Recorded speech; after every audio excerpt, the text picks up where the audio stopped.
तो दोस्तों आज हो गई है 27 मई और जो बड़ी खबरें हैं मुख्य समाचार है दोस्तों एक एक करके चलेंगे। तमाम बेहद बड़ी अपडेट्स आप तक आगे इसी वीडियो के माध्यम से पहुंचाएंगे। सभी मुख्य समाचार है, ये बड़ी खबरें जानना आप लोगों के लिए जरूरी है, इसलिए लगातार हमारे साथ आगे इसी वीडियो में बने रहिएगा। तो वहीं दोस्तों खबरों की तरफ चलने से पहले आप लोगों से एक छोटा सा निवेदन है कि चैनल को अभी फ्री में सब्सक्राइब करके बेल के आइकन को जरूर दबाइए दोस्तों, और एक प्यार वाला वीडियो को जरूर कीजिएगा। पहली बड़ी खबर आप लोगों को बताते चलें।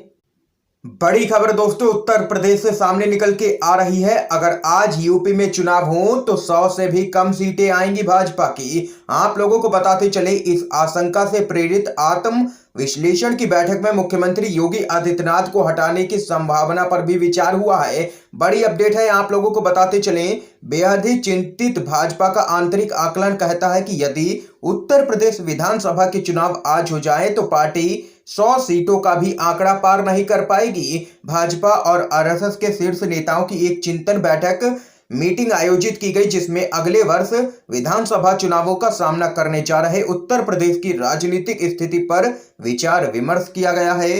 वैश्विक महामारी कोविड-19 ने सरकार को एक गहरे संकट में डाल दिया है, क्योंकि जमीनी खबरों के विश्लेषण के अनुसार यहां भाजपा के खिलाफ भारी सत्ता विरोधी वातावरण बन चुका है, जो कि केंद्र और राज्य दोनों में सत्तारूढ़ है। मीटिंग में प्रधानमंत्री नरेंद्र मोदी और केंद्रीय गृह मंत्री अमित शाह दोनों ही बड़े नेता मौजूद थे, जिससे यह स्पष्ट है कि पश्चिम बंगाल में मिली पराजय के बाद पार्टी उत्तर प्रदेश की हार बिल्कुल भी बर्दाश्त नहीं कर पाएगी।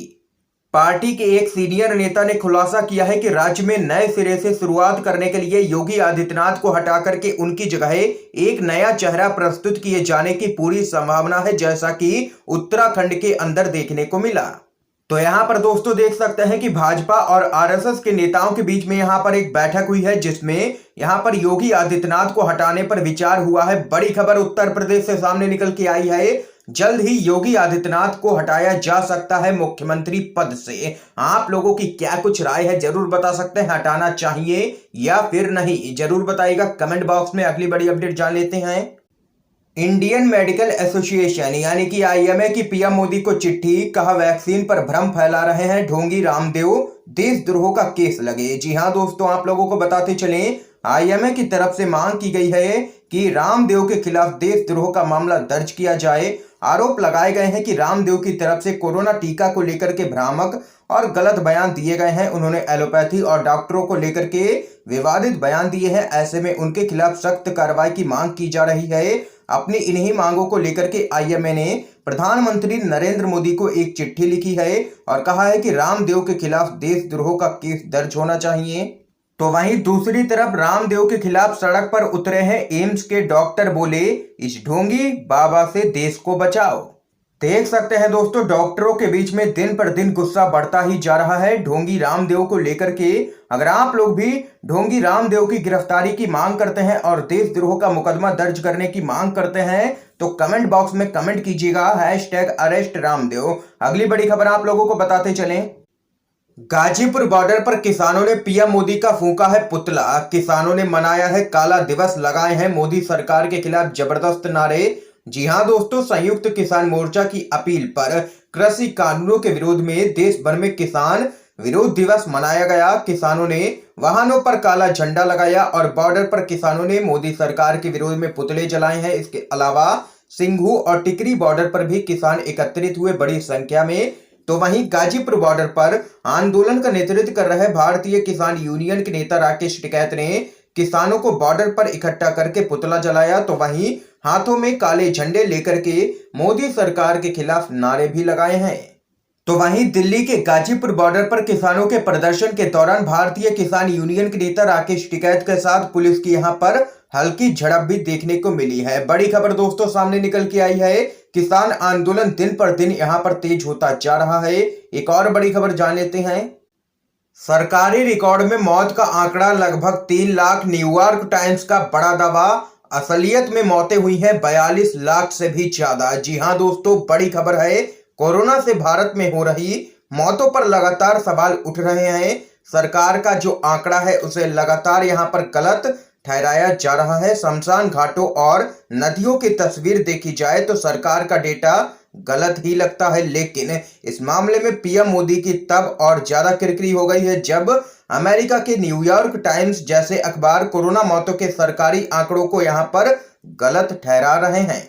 न्यूयॉर्क टाइम्स की 25 मई को प्रकाशित खबर में बताया गया है कि जो आंकड़ा सरकार दे रही है वो हकीकत से बहुत ज्यादा परे है। सरकार का डेटा कहता है कि कोविड से भारत में मरने वाले लोगों की तादाद 3 लाख के करीब है, जबकि न्यूयॉर्क टाइम्स के मुताबिक ये आंकड़ा 14 गुना ज्यादा है। यानी कि भारत में अभी 42 लाख लोग संक्रमण से मौत के मुंह में समा चुके हैं। अखबार का दावा है कि उसने ये आंकड़ा 3 नेशनल सीरो सर्वे के अध्ययन के अलावा दर्जन भर एक्सपर्ट की राय पर तैयार किया है।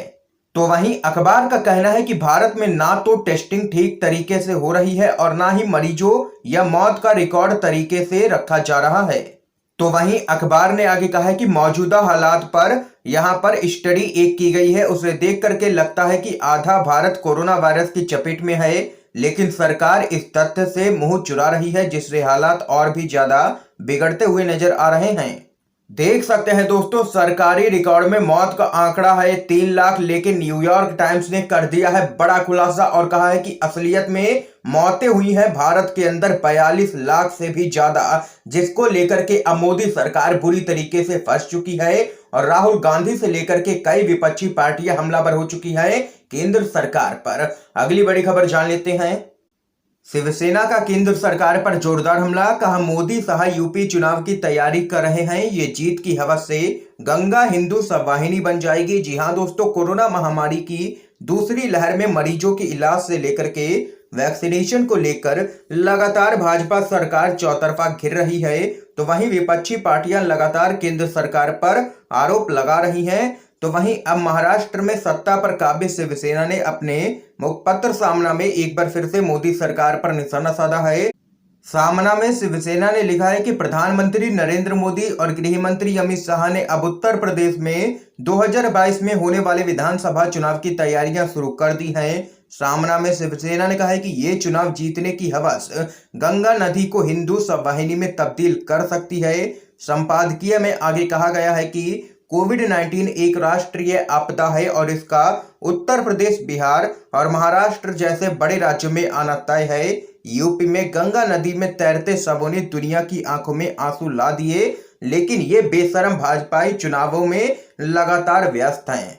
ये यहाँ पर शिवसेना ने घेरा है केंद्र की मोदी सरकार को। एक और बड़ी खबर जान लेते हैं। आपदा में अवसर, अपने करीबियों को नौकरी बांट रही है योगी सरकार, दबाव बढ़ने के बाद मंत्री के भाई को देना पड़ा है इस्तीफा। जी हां दोस्तों, नौकरियों और रोजगार के रास्ते बंद करने में भले ही योगी सरकार का रिकॉर्ड हो, लेकिन कोरोना काल में करीबियों को रेवड़ी बांटने में सरकार ने नियमों को ताक पर रख दिया है। तभी तो यूपी के मुख्यमंत्री योगी आदित्यनाथ के करीबियों के लिए कोरोना महामारी में आपदा में अवसर बनकर के आया है, जहां सूबे के बेसिक शिक्षा मंत्री के भाई राजस्थान के वन स्थली विद्यापीठ से इस्तीफा देकर के अपने ही जिले में नौकरी हासिल कर ले रहे हैं। तो वहीं योगी के चुनावी रणनीतिकार की बहन को गोरखपुर यूनिवर्सिटी में असिस्टेंट प्रोफेसर की नौकरी मिल जाती है। हालांकि विवाद बढ़ने के बाद बेसिक शिक्षा मंत्री सतीश द्विवेदी के भाई को आखिरकार अपने पद से इस्तीफा देना पड़ा है। ये यहाँ पर बड़ी अपडेट है। एक और बड़ी खबर की तरफ चलते हैं दोस्तों।